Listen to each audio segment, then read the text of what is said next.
오늘 주님께서 주신 말씀은 요엘서 2장 21절로 32절까지의 말씀입니다. 다 같이 한 목소리로 봉독하시겠습니다. 땅이여 두려워하지 말고 기뻐하며 즐거워할지어다. 여호와께서 큰 일을 행하셨음이로다. 들짐승들아 두려워하지 말지어다. 들의 풀이 싹이 나며 나무가 열매를 맺으며 무화과 나무와 포도나무가 다 힘을 내는도다. 시온의 자녀들아 너희는 너희 하나님 여호와로 말미암아 기뻐하며 즐거워할지어다. 그가 너희를 위하여 비를 내리시되 이른 비를 너희에게 적당하게 주시리니 이른 비와 늦은 비가 예전과 같을 것이라. 마당에는 밀이 가득하고 독에는 새 포도주와 기름이 넘치리로다. 내가 전에 너희에게 보낸 큰 군대 곧 메뚜기와 느치와 황충과 팥중이가 먹은 횟수대로 너희에게 갚아주리니 너희는 먹되 풍족히 먹고 너희에게 놀라운 일을 행하신 너희 하나님 여호와의 이름을 찬송할 것이라. 내 백성이 영원히 수치를 당하지 아니하리로다. 그런즉 내가 이스라엘 가운데에 있어 너희 하나님 여호와가 되고 다른 이가 없는 줄을 너희가 알 것이라. 내 백성이 영원히 수치를 당하지 아니하리로다. 그 후에 내가 내 영을 만민에게 부어주리니 너희 자녀들이 장래일을 말할 것이며 너희 늙은이는 꿈을 꾸며 너희 젊은이는 이상을 볼 것이며 그때 내가 또 내 영을 남종과 여종에게 부어줄 것이며 내가 이적을 하늘과 땅에 베풀리니 곧 피와 불과 연기 기둥이라. 여호와의 크고 두려운 날이 이르기 전에 해가 어두워지고 달이 핏빛같이 변하려니와 누구든지 여호와의 이름을 부르는 자는 구원을 얻으리니 이는 나 여호와의 말대로 시온산과 예루살렘에서 피할 자가 있을 것이며 남은 자 중에 나 여호와의 부름을 받을 자가 있을 것임이니라. 아멘. 다 같이 묵상 기도를 드리겠습니다. 하나님 아버지 감사합니다. 주의 음성을 듣고자 저희가 새벽 제단 앞에 모였습니다. 우리 마음의 기도와 우리 마음의 묵상이 주님께 연락되기를 원합니다. 감사드리며 예수 그리스도의 이름으로 기도드렸습니다. 아멘. 오늘 요엘서 2장 21절의 말씀은 이렇게 시작하고 있습니다. 땅이여 두려워하지 말고 기뻐하며 즐거워할지어다. 여호와께서 큰 일을 행하셨음이로다.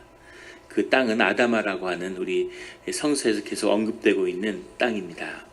그냥 공간을 의미하는 것이 아니라 하나님이 구획하시고 하나님이 우리에게 준 우리의 삶의 자리, 터전인 그 땅이여 두려워하지 말고 기뻐할 때라는 거죠.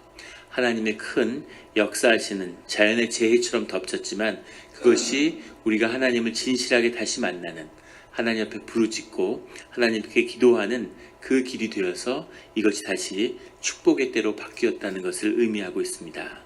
두려워하지 말고 기뻐하라 이렇게 주님이 말씀하고 계십니다. 늘 큰 재난 가운데 고난 가운데 그것이 축복으로 바뀌는 우리 성도님들의 삶의 자리가 되기를 예수 그리스도의 이름으로 축원합니다. 22절에 들짐승들아 두려워하지 말지어다. 들의 풀이 싹이 나며 나무가 열매를 맺으며 무화과 나무와 포도나무가 다 힘을 내는도다. 무화과 나무와 포도나무는 특별히 하나님의 축복을 의미하는 상징적인 예표죠. 무화과 나무와 포도나무가 힘을 낸다는 것은 이제 다시 주님이 주시는 축복의 길이 열린다는 뜻입니다. 늘 삶 가운데 무화과 나무와 포도나무가 열매를 맺는 그런 삶의 자리가 되기를 주의 이름으로 축원합니다. 23절에 시온의 자녀들아 너희는 너희 하나님 여호와로 말미암아 기뻐하며 즐거워할지어다. 이것이 주님이 우리에게 구하시는 길이고 늘 우리 구약성경에서 반복적으로 표현되는 하나님의 은혜 뒤에 하나님이 구하시는 것은 우리가 그것으로 기뻐하고 즐거워하는 것이죠. 주님이 우리의 참 기쁨과 즐거움을 원하시는 겁니다. 우리를 사랑하시기 때문에 하나님이 늘 우리에게 기뻐하는 모습을 기대하는 거죠. 우리가 자녀들에게 선물을 주고 자녀들에게 은혜를 베풀 때 우리가 구하는 것은 자녀가 기뻐하고 즐거워하는 모습을 보고 싶은 거죠. 그것처럼 주님이 우리의 기뻐하고 즐거워하는 모습을 보기를 원하신다는 겁니다.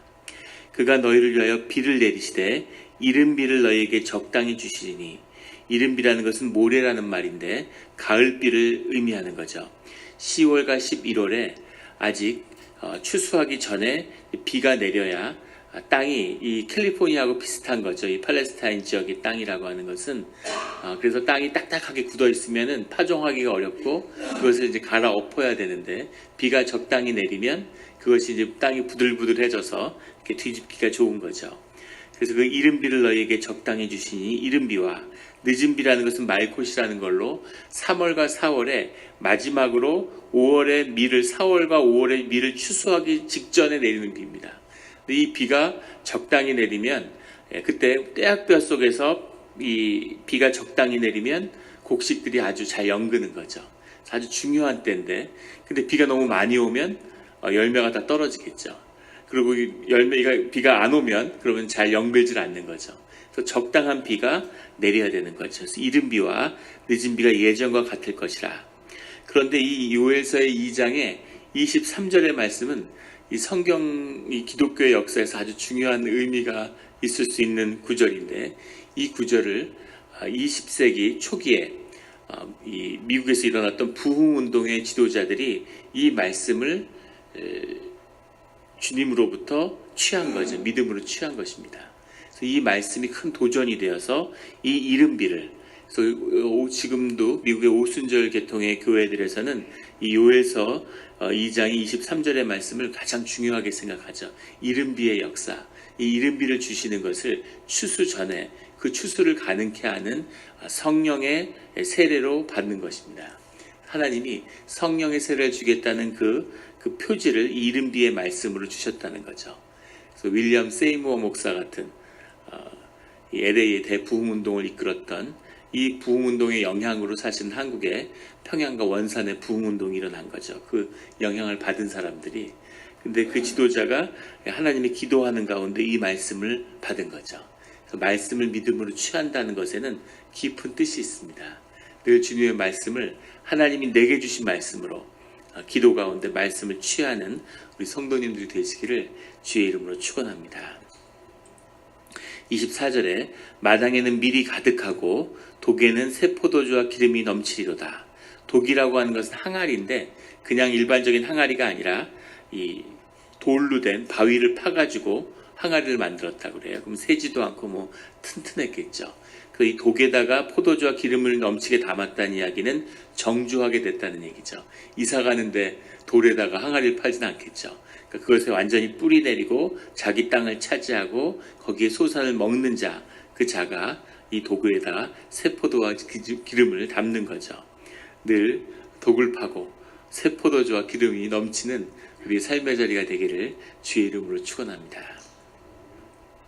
25절에 내가 전에 너희에게 보낸 큰 군대 곧 메뚜기와 느치와 황충과 팥중이, 이 네 가지는 점점 더 가증되는 재난을 상징하는 거라고 우리가 나누었습니다.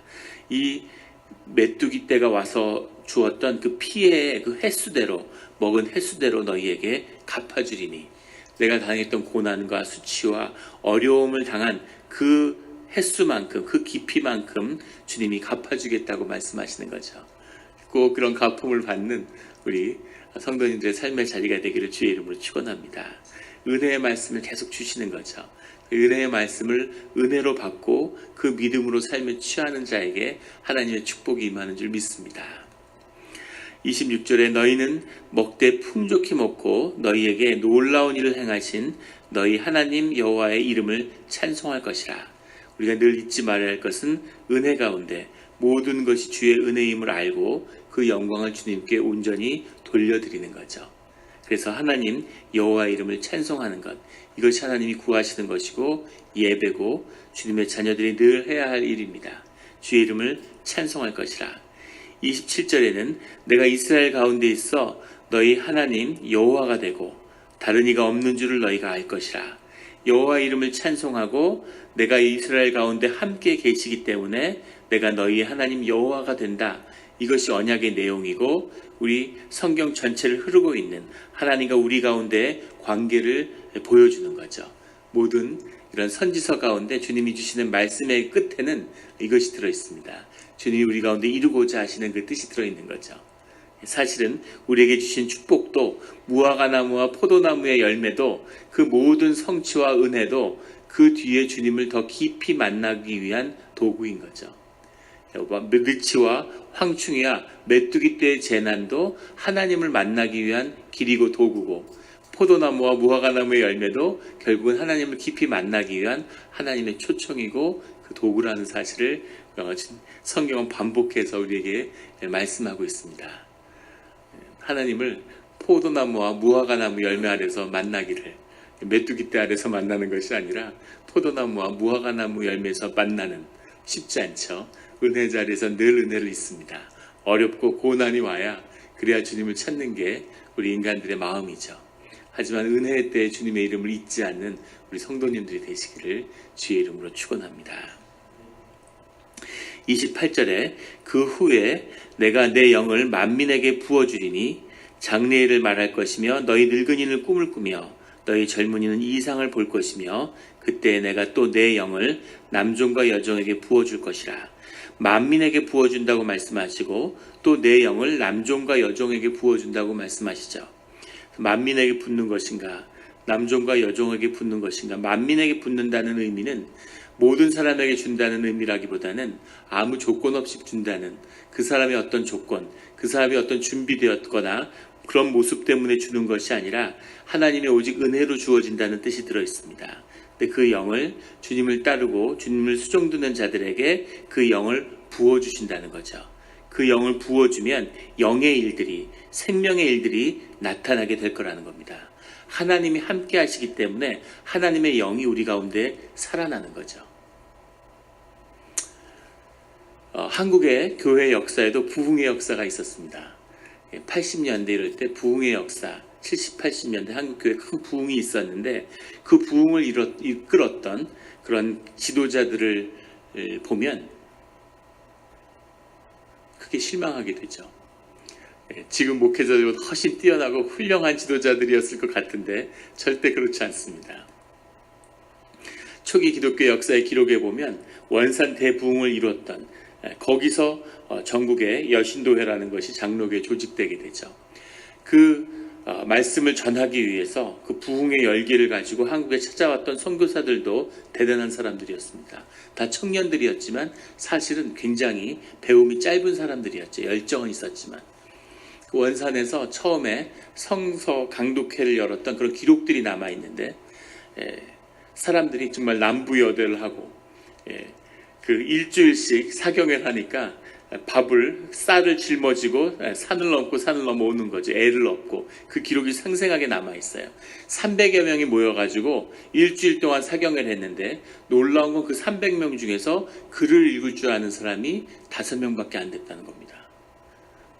그 사람들이 교회의 지도자가 돼서 교회를 이끈 거예요. 학교를 다녀본 적도 없고 글도 못 읽고, 그리고 일주일 동안 사경회를 해서 뭘 얼마나 공부를 하고 알았겠습니까? 지금 뭐 유학을 하고 무슨 신학교를 나오고 무슨 박사학위를 받고 공부를 많이 하고, 그런데도 자꾸만 기독교는 깔아앉고 교회는 힘을 잃어가는 거죠. 그래서 이 교회의 하나님의 일을 이끄는 이 부흥의 가운데는 하나님의 영이 있는 거죠. 하나님의 영이 충만해지면 그런 그 많은 기록들, 고백들이 있죠. 제가 만났던 한 목사님도 한국의 부흥운동을 이뤘던 한 목사님, 오랜 원로 목사님에 대한 추억을 하는데 돌아가셨죠. 그 목사님이 아무것도 특별할 게 없었다는 거죠. 그 목사님을 만나면 눈물이 터지고 자신을 회개하게 되고 고백이 임하는 그런 역사들이 일어나는 것을 경험했다는 거예요. 그 목사님 훌륭한 게 아니라 그 교회와 그 공동체와 그 가운데 영이 충만해지는 거죠. 그래서 교회는 기도밖에 없는 겁니다. 늘 기도하고 주님을 구하고 성령이 함께 머무시기 때문에 그 영이 충만해지면 기적이 일어나고 치유가 일어나고 축사가 일어나고 하나님의 일들이 막 일어나는 거죠. 막 귀신 쫓겠다고 싸우고 이러는 게 아니라 저절로 귀신이 머물 수가 없는 그런 성스러운 장소가 되는 거죠. 영의 역사가 시작되는 겁니다. 예수님이 함께 하시는데 무언가 사역을 하기 위해 오신 게 아니라 예수님의 임재가 그 제자들과 함께하고 계시기 때문에 그 가운데 역사가 일어나는 거죠. 제자들이 귀신을 쫓고 하나님의 일을 다 하시잖아요. 그러니까 주님이 제자들에게 이 일보다 더 큰 일을 너희가 하게 될 거다 이렇게 말씀하시죠. 주님의 영이 부어지는 자리에. 그래서 이 하나님이 함께 하시고 회복된 이 이스라엘 공동체 가운데 여기에 생명의 역사가, 영의 역사가 시작될 거라는 거죠. 젊은이들은 장래일을 말하고 장래일이 성취될 수 있는 소망이기 때문에 그 일들을 붙잡는 거죠. 늙은이는 꿈을 꾸며 의식의 힘을 잃어가지만 자신의 생명의 영을 이제 마음으로 더 깊이 느끼고 볼 수 있는 그런 일들이 일어나는 거죠. 실제를 붙잡는, 입체적으로 삶의 실체를 바라보게 되는 그런 일들이 보게 되는 거죠. 젊은이들은 이상을 볼 것이며 뭔가 세상을 향한 하나님의 공의와 하나님의 꿈을 삶 가운데 붙들게 되는 거죠. 그 90년대 일본에 유학을 했는데 그때 일본의 교수님이 한국을 방문한 얘기를 하면서 그때 한국은 80년대 90년대 초에 극심한 정치적 혼란기였죠. 근데 그분이 그걸 보고 오셔가지고 한국은 앞으로 아주 잘 살게 되고 경제가 계속 발전할 거라고 이렇게 얘기를 하시더라고요. 그냥 덕담을 하는 줄 알았는데 그분이 뭐라고 얘기하시냐면 60년대 70년대 초에 일본을 보는 것 같았다 이렇게 얘기하시는 거예요. 그때도 일본이 굉장히 혼란스러운 것 같았는데 젊은 사람들이 꿈을 가지고 이상을 가지고 자기 삶을 희생하려고 하는 게 있었다는 거죠. 그게 중요하다는 겁니다. 그런데 그거를 일본이 잃어버렸다고. 초식남이라고 그러죠. 아무 힘이 없고 호연지기를 꺾여버린, 세상에 완전히 눌려버려서 집에서 게임이나 하면서 그렇게 살아가는 청년들, 꿈을 잃어버렸기 때문에 일본은 안 될 거다 앞으로 이렇게 얘기하는데 정말 거짓말처럼 일본이 성장을 멈춰버렸어요. 지금은 한국보다도 가처분 소득이 더 떨어지는, 저희가 일본에 유학할 때는 상상도 할 수 없는 일이 벌어졌죠. 근데 정말 안타까운 것은 한국도 또 일본같이 됐다는 겁니다. 공시생이라고 그러죠. 대학 졸업생의 거의 80, 90%가 공무원 시험을 보는 것을 준비하고 그것에 시간을 쏟는다 그러는 거죠. 계속 이렇게 간다면 대한민국은 미래가 없을 겁니다. 희망이 없는 거죠. 젊은이들이 공무원은 양심적이고 IQ가 두 자리가 안 되고 세 자릿수가 안 되고 이런 사람들이 해야 되는 일이죠. 그런데 그런 일들을 청년들이 그걸 하겠다고 경쟁을 하고 그러면 사회가 벌써 희망을 잃어버린 거죠. 그래서 어떤 그 경제학자는 그 경제 무슨 부총리도 지내고 이랬던 분이 인터뷰를 하면서 한국은 공무원 시험을 없애야 된다 이런 얘기를 했는데 공무원만 살기 좋은 나라, 희망을 잃어버린 나라, 청년들은 안락한 삶, 안일한 삶이 삶의 목표가 된 나라, 이런 나라는 희망이 없는 거죠. 그 본질에는 생명의 기운이 꺾여버린, 기가 꺾여버린 사회 본질이 있는 거죠. 영이 부어지는, 장래를 보고 이상을 사람들이 꿈꾸고 하나님 나라를 이 땅에 이루겠다고 하는 그 꿈을 가지고 이런 사회가 뻗어가게 돼 있는 거죠. 그 꿈에 사로잡힌 사회는 놀라운 힘을 발휘하는 겁니다. 영국 같은 18세기 부흥운동이 사로잡았던 영국 같은 정말 사람들은 한없이 찌질하고 아무것도 가진 것이 없고 악마가 사는 땅, 감자밖에 나오는 것이 없는 그런 척박한 땅에 그런 모자란 사람들, 사회적 구조적 갈등이 있고 지배층과 피지배층이 다른 언어를 쓰고 만성적인 갈등이 있는 나라가 하나님의 꿈과 그 성령이 함께 하니까 그게 한번 터지니까 그러니까 세계에 유례가 없는 대영 제국의 역사를 이뤄낸 거죠. 그 역사가 대단한 것이 아니라 그 성령의 역사와 생명의 역사가 나타나는 모든 분야에 있어서 그런 하나님의 성취가 일어난다는 겁니다. 별로 공감하시지 않는 듯한 그런 일들이 앞으로 우리 교회 가운데 일어나는 줄 믿습니다. 그 성령의 힘이 우리 가운데 임하면, 가정 가운데 임하면 자녀들과 교회 가운데 엄청나고 놀라운 일들이 일어나는 거죠.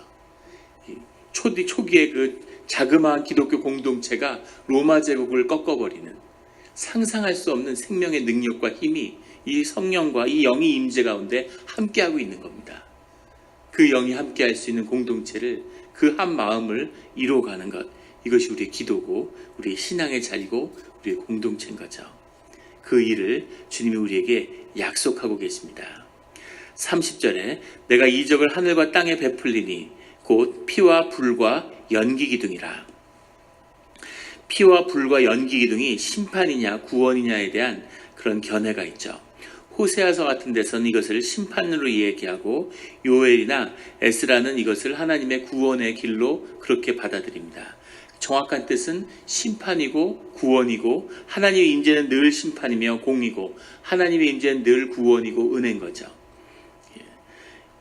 피와 불과 연기 기둥이라는 것은 불의 심판을 하는 주님의 그런 심판의 모습이고 재난의 모습일 수 있지만 동시에 이 출애굽에서 이스라엘 민족을 그 재난 가운데 구해내는 그것이 하나님의 유월절의 피였고 불과 연기 기둥이 광야에서 이스라엘 민족을 이끌고 있는 거죠.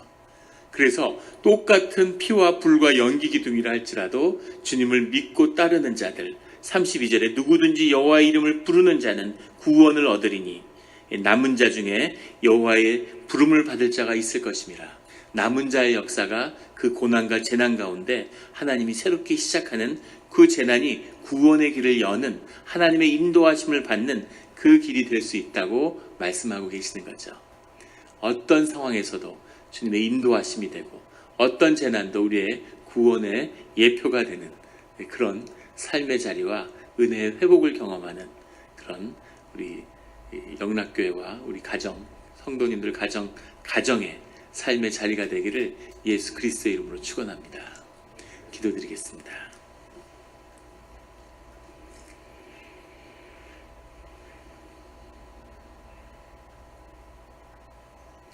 하나님 아버지 감사합니다. 은혜와 축복의 말씀을 주시니 감사합니다. 우리의 삶의 자리에 다시 포도나무와 무화과 나무에 열매가 맺히기를 원합니다. 새 기름과 새 포도주를 독에 담을 수 있는 그런 우리 삶의 자리가 되게 하여 주시옵소서. 세상에 닥치는 고난과 어려움이 큰 고난과 큰 어려움이 세상 가운데 밀려오고 있지만 그것이 결코 주의 자녀들의 삶을 파괴하거나 어렵게 하는 것이 아니라 새로운 축복과 새로운 삶의 자리를 여는 그 기회가 될 것임을 믿습니다. 주님 늘 기도하며 깨어서 기도하며 주님이 깨어서 기도하라고 말씀하시오니 기도하면서 주님을 기다리는 주의 자녀와 백성이 되게 하여 주시옵소서. 성령을 부어주시고 영이 살아나서 우리 가운데 생명이 살아나서 우리 가운데 삶의 조건이 우리의 삶을 어느 것 하나도 영향 주고 규제할 수 없는 것임을 그 모든 조건을 우리의 영이 우리의 생명이 다스리는 것이 주님이 우리를 창조하신 섭리인 것을 깨달아 발견하고 살아가는 우리 삶의 자리가 되기를 원합니다. 그 생명이 우리 가정 가운데 있으므로 우리의 자녀들이 그 축복의 열매를 누리기를 원합니다. 세상은 알지 못하는, 세상은 풀 수 없는, 세상은 볼 수 없는 이 숨겨진 은혜와 이 보석을 깊이 간직하며 누리는 그런 축복의 삶의 길을 열어 주시옵소서. 감사드리며 예수 그리스도의 이름으로 기도드렸습니다.